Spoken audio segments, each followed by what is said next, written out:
ఏపీలో ఎమ్మెల్యే కోట ఎమ్మెల్సీ అభ్యర్థులను కూటమిలో జనసేన టీడీపీ ప్రకటించింది. ఈరోజు నామినేషన్లకు చివరి తేదీ కావడంతో బీజేపీ మధ్యాహ్నంలోపు అభ్యర్థిని ప్రకటించే అవకాశం ఉంది. మరోవైపు టీడీపీ నుంచి ఎంపికైన కావలి గ్రీష్మ, బీద రవిచంద్ర, వీటి నాయుడు ఈరోజు నామినేషన్ వేయనున్నారు. ఇప్పటికే జనసేన తరపున నాగబాబు నామినేషన్ వేశారు.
పూర్తి సమాచారం ఇచ్చేందుకు మా కరెస్పాండెంట్ శ్రీనివాస్ జరుగుతున్నారు. Good morning Srinivas. తో మొత్తానికి ఫైనల్ అయిపోయే ఎమ్మెల్సీ ఎన్నికలకు సంబంధించి ఎమ్మెల్సీ నామినేషన్ సంబంధించి ఇక బీజేపీ ఎప్పుడు ప్రకటించే అవకాశం ఉంది? ఎవరి పేరు ప్రముఖంగా వినిపిస్తోంది?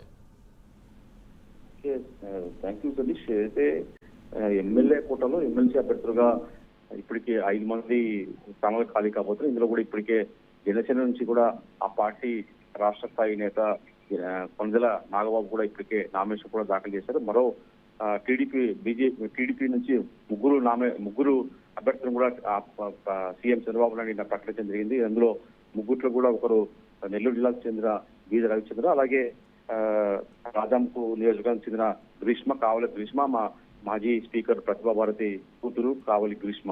దాని తర్వాత కూడా ఇంకో సీట్ వచ్చేసి కర్నూలు జిల్లాకు చెందిన వీటి నాయుడు కూడా ఎమ్మెల్సీ అభ్యర్థిగా నిర్ణయిస్తూ కూడా నిన్న టీడీపీ అధినేత ప్రకటించడం జరిగింది. అయితే ఇంకా మీకు ఒక్క స్థానాన్ని కూడా అంటే ఒకటి బీజేపీ, ఒకటి జనసేన, 3 టీడీపీ కాగా అయితే కూటమి భాగస్వామ్యంలో భాగంగా తమకు ఒక ఎమ్మెల్సీ సీట్ ఇవ్వాలని కూడా బీజేపీ కేంద్ర నాయకత్వం నుంచి కూడా రావడంతో దానికి కూడా చంద్రబాబు నాయుడు ఒప్పి చెప్పడం జరిగింది. దీంతో ఒక సీట్ను కూడా బీజేపీకి కూటమి ప్రభుత్వంలో భాగంగా ఇవ్వడం జరుగుతుంది. ఇందులో ఈ బీజేపీ స్థానానికి సంబంధించి కూడా చాలా మంది కూడా నేతలు పోటీ పడుతున్నారని చెప్పి సమాచారము. ఇప్పటికైతే బీజేపీ నుంచి కూడా ఇంకా పూర్తి స్థాయిలో వాళ్ళు ఎవరిని కేటాయిస్తారని చెప్పి కూడా స్పష్టత రావాల్సి ఉంది. అయితే ఈ రోజు నామినేషన్లకు చివరి రోజు కావడంతో ఈ రోజు మరి కాసేపట్లో కూడా బీజేపీ నుంచి కూడా ఆ పేరు కూడా ప్రకటించే అవకాశం ఉంటుందని చెప్పి సమాచారము.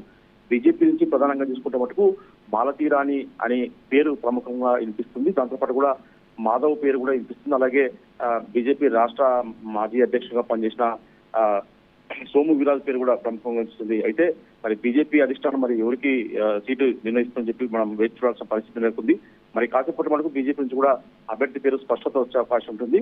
అయితే ఈ రోజు నలుగురు అంటే టీడీపీకి సంబంధించి కూడా 3 అభ్యర్థులు, అలాగే బీజేపీ నుంచి ఏదైతే అభ్యర్థి ప్రకటిస్తారో ఆ నలుగురు కూడా ఈ రోజు నామినేషన్కు చివరి రోజు కాబట్టి ఈ రోజు అంతా నలుగురు కూడా ఈ రోజు అసెంబ్లీ ఆవరణలో కూడా ఈ రోజు రిటర్నింగ్ అధికారికి తమ ఎమ్మెల్సీ అభ్యర్థిగా తమ నామినేషన్ దాఖలు చేసే అవకాశం ఉంటుంది. Satish. Right, thank you Srinivas.